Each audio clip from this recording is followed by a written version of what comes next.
the touring cars, weren't he? That's not like winning, is it? No, it's not like winning. What a wonderful sight that Ferrari makes, though, taking us back to 1960-61 when a similar Ferrari took the TT victories in the hands of the great Stirling Moss. Well, it's a beautiful looking car, isn't it? I mean, race cars sometimes in the modern era are not so attractive. But that period and the 250 short wheelbase is really a pretty car. Yeah. And I think the yellow, which of course is the original Ferrari colour before Alfa Romeo turned it red, is a lovely yellow, and it's really pretty to drive and great to look at. Yeah. Good to talk to you, Jackie. Gary, just a quick word with Gary Pearson. Well done, Gary, another great victory. Oh, thanks. Yeah, my phone just buzzed in my pocket. It's Rohan, the guy that owns the car. Couldn't make it today. I texted him that we won. He's just sent me something back, but I can't read it yet. But what a weekend I've had. I've raced a Porsche 917 yesterday, long nose D-type this morning, short wheelbase Ferrari now. It doesn't get any better, does it?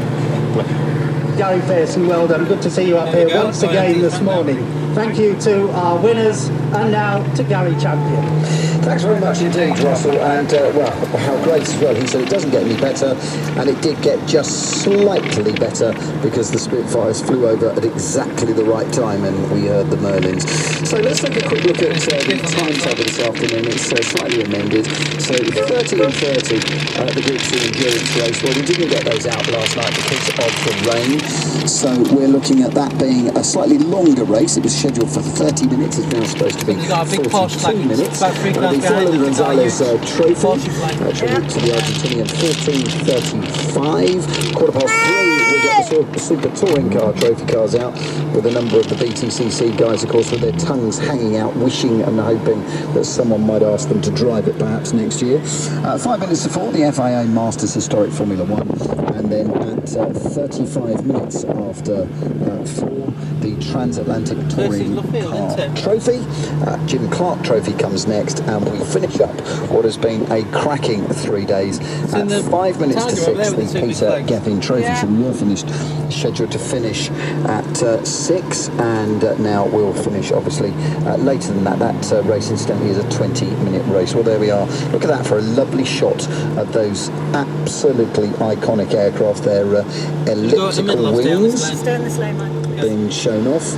There we are as the Spitfire, as we talk about elliptical wings, and it flies over the wing. So 2 icons together for the price of 1. In fact, 3 for the price of 1, because Alan Hyde is ready as well.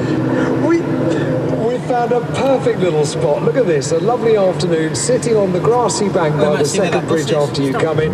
A glass of something chilled and bubbly, and we can look down on so much here at the Silverstone Classic. Where we start is just cars that you may have seen just over an hour ago. The AA Grand Tour for 2013. All the cars that took part in the AA Grand Tour are all down here. They're all parked up. People off and enjoying the rest of their day, having done their parade. Yesterday they were on their tour. They had a couple of different routes. They took in Aston Martin, they took in the car collection of Patrick Morgan as well. They started out at Stowe.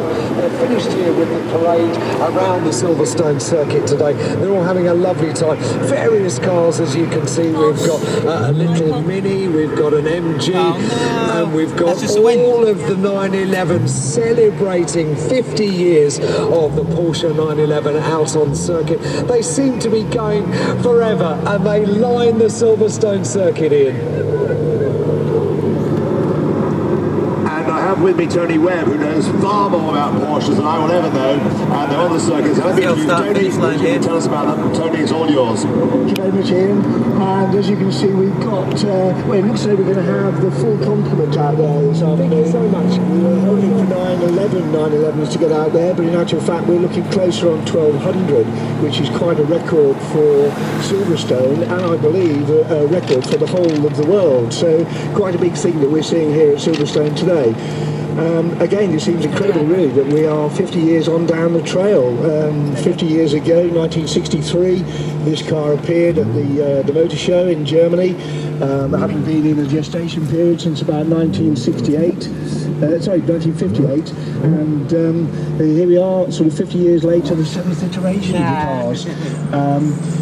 And really, what more can you say? It is such an iconic car, but I think it's probably more than just a car, it's an iconic brand. And here we're seeing just one element of the brand. We're seeing the 911s, and we're seeing them all the guises from the rear engine cars that are air-cooled right the way through to the water-cooled cars, which came much later. And as you see the cars circulating here, you probably recognise instantly some of the cars that maybe you had on your bedroom wall as a youth, particularly those with the T-tray spoiler and that on there. And also, as part of the parade, we've got one or two very special people out there joining us today. The most important one is Mark Porsche, who in fact is the son of Ferdinand Alexander, or better known to us all as Gutsy Porsche. Mark's come over from Germany to join in this parade and represent the factory, along with Sandra Meyer, who represents all of the clubs throughout the world.